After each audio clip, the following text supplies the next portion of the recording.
In the world of hip hop, authenticity is currency. A story of struggle, of rising from the mud, can make you a king.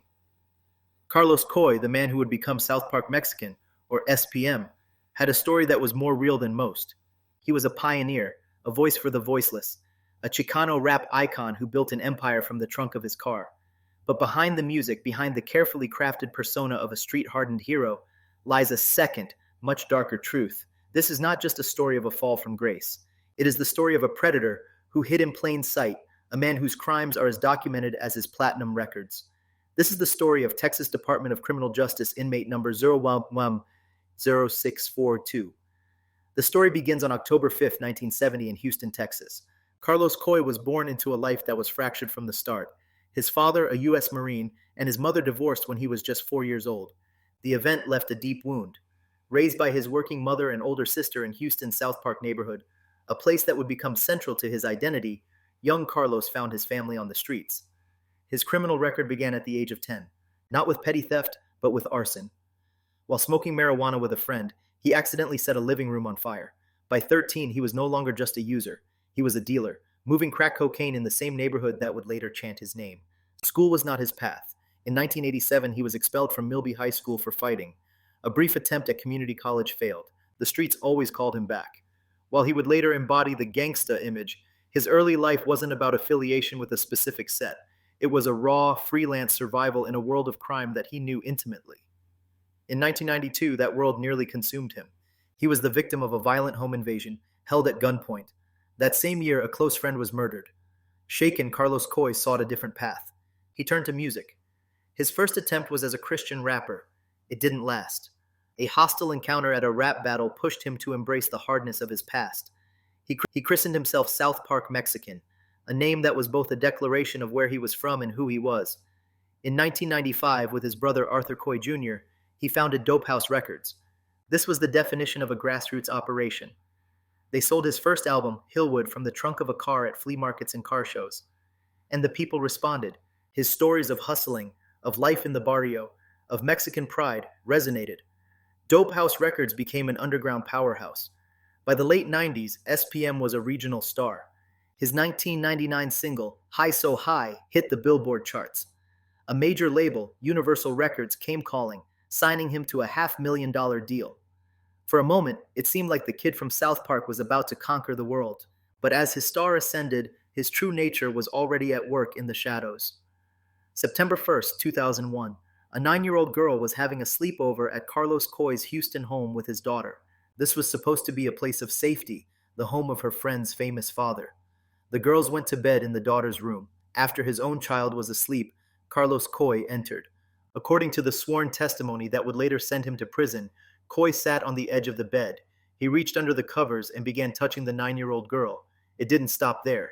The official court record, the document that sealed his fate, details the ultimate violation. Carlos Coy, the celebrated rapper, performed oral sex on the child. The assault, the victim testified, lasted for about a minute that would change countless lives forever. Distraught, the girl said she felt sick and wanted to go home. Coy drove her. On the way, he complimented her dancing and coached her to lie to her parents, to tell them she just had a stomachache.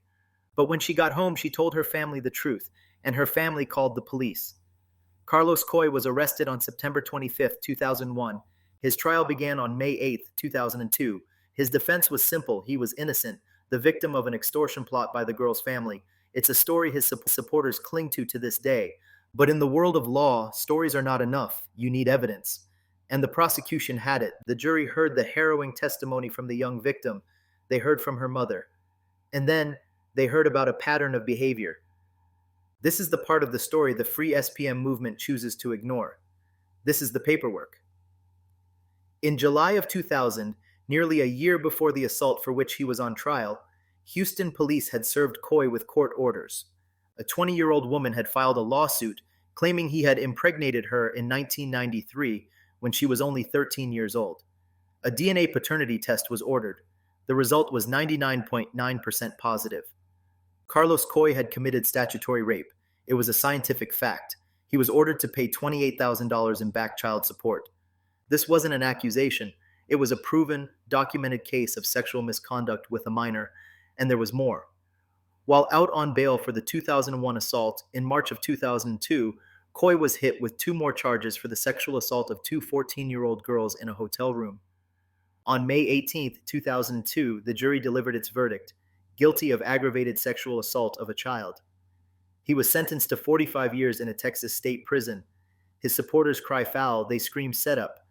But the question must be asked, what more do they need to see? A victim's consistent, credible testimony, a scientifically proven history of statutory rape, multiple other accusations. The paperwork is all there. The trail of a predator is long, and it is documented in black and white. Carlos Coy's appeal was denied on November 6, 2003. The verdict stood. He was sent to the Ramsey Unit, a prison farm in Rushorn, Texas.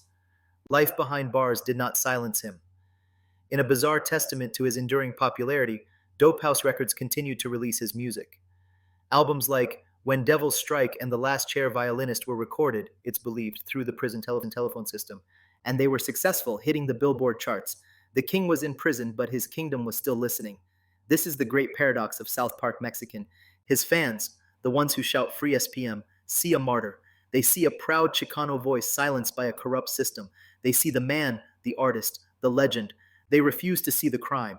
They ignore the DNA results, the court transcripts, the victim's testimony. They ignore the mountain of evidence because the myth is more powerful than the truth. After more than 2 decades, on October 7, 2024, Carlos Coy became eligible for parole. His supporters held their breath, hoping for his release.